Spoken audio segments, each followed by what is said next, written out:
Екі дүниеде де бақытты болғың келе ме? Басыңнан қандай оқиға өтіп жатса да, сабырлықпен, шыдамдылықпен Алла тағала саған келген сынақты жақсылыққа айналдырады деген үмітпен қабыл ал. Қайғырғанмен пайда таппайсың. Егер сен бәле кесапатқа ұшыраған болсаң, сен жасай алатын ең жақсы іс туындаған жағдайға үйлестіруге әрекет жасау. Аурудың себебінен сол қолың иығынан төмен кестірген бір кісіні білемін. Ол бұл кемшілігі үшін азап шегіп, ауыр қайғыға батқан жоқ. Керісінше шыдамдылығын көрсетіп, өмір тұрмысын жалғастыра берді. Үйленді, бала шағалы болды. Машинаны бір қолмен өте жақсы жүргізеді және өзінің ісін еш нәрсеге шағымданбай ұқыпты орындайды. Ол Алла оның басынан бері бір қолды қылып жаратқан сияқты өмір сүреді. Хадисте Алла тағалаңа нені жазса, соған разы болсаң, ел ішіндегі ең бай кісі боласың делінген. Адам өмірдің ешқандай шарттарына тез көндігіп, үйренісіп кетеді. Әлбетте, материалдық жағдайдың жақсарғанына, оның жаман болып қалғанына қарағанда тезірек үйренсеміз. Осылай болса да, айналаңа қарап көр. Қаншама кісілер жұпыны үйлерде тіршілік етіп, қарапайым азықтармен күн кешіп жүр. Сонда олар бақытсыз ба? Жоқ, керісінше, олардың көпшілігі қоймасы тола, зәулім үйлері, қымбат бағалы көліктері бар байларға қарағанда бақыттырақ. Болатын нәрсе біз қалаймыз ба, қаламаймыз ба, бәрібір болады. Сондықтан қапа болып, қарсы шығып, наразылығымызды көрсетуіміз ақылсыздық.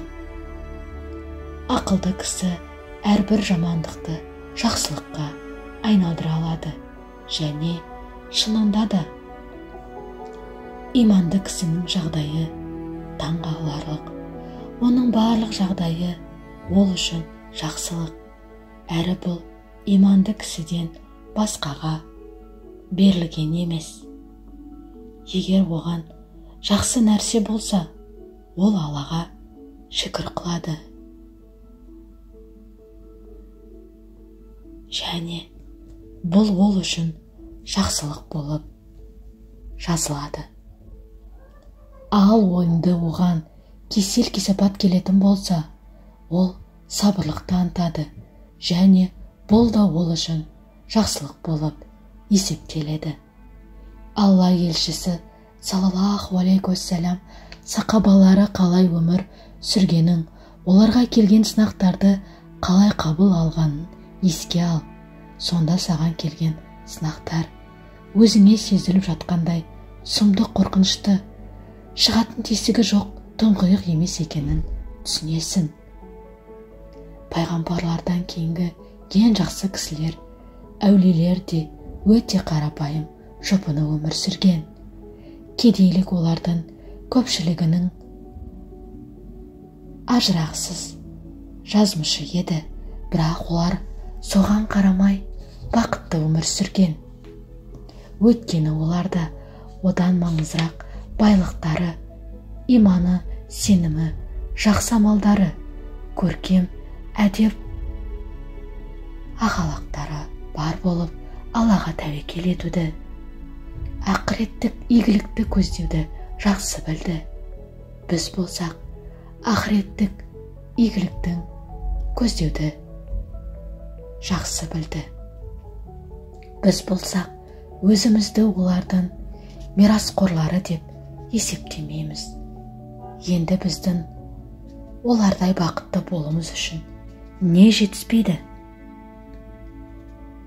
Қайғыртқан нәрсенің бәрі өтіп кетеді. Барлық тіршілік иесі жанда даулы өледі. Әрбір жан өлімнің дәмін татады. Ешкімге жасырын емес. Осылай болса да, біз бір күні бұл дүниені тастап кететімізді білгендей болып жүреміз.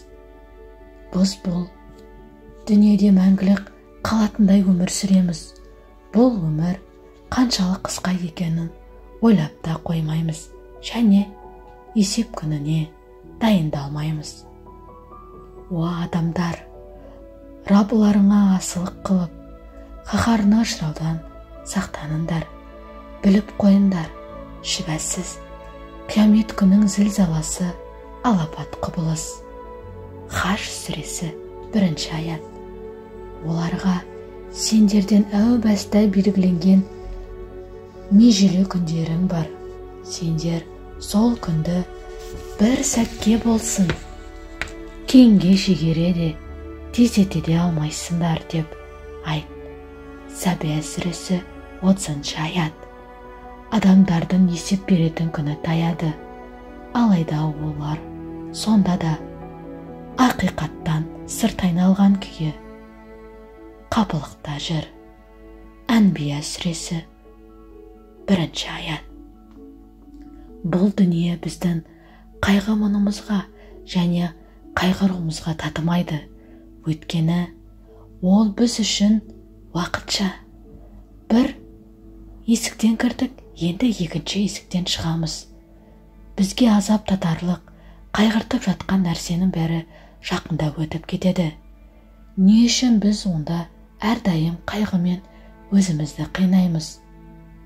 Егер бізге қазір жаман болып жатса, онда біз оның бәрі жақында, тіпті біз ойлағанында тезірек бітетін еске алуымыз керек. Біраз сабырлық пен әлемдердің иесіне тәуекел етуіміз керек. Алланың әмірімен пеш бақтарында мәңгілік рахаттарда ие болып жүріп, жердегі қайғы-мұң, қиыншылықтар туралы еске алу сыйлық.